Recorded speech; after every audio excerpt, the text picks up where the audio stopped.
Peygamberimiz Aleyhissalatu vesselam aydıptır.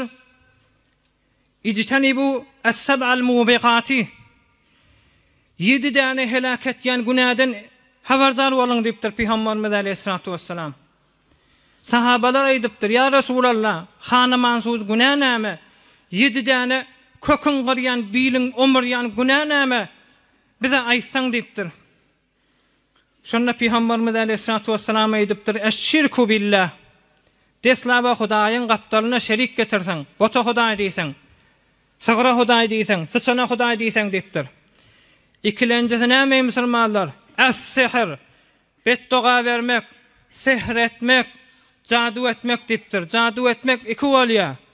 Fark etmeýär, porhan bolup jadu etsin, ýa musulman bolup hem saýasyny dargatmadan çyrym, barp murajaat etsin. Ey musulman, Hudaýa iki diýenden sonra ikilenji mohlek günahlardan. Adam öldürmeden günahı yokor deyipdir. Üçüncüsü adam öldürmek, dördüncüsü reba yemek, beşincisi yetimin hakkını yemek. Altıncısı kafir musulman vuruşu atikan musulman sırtına kaçık kaysa, leşkerin ruhiyetini zayıf etse şu günah.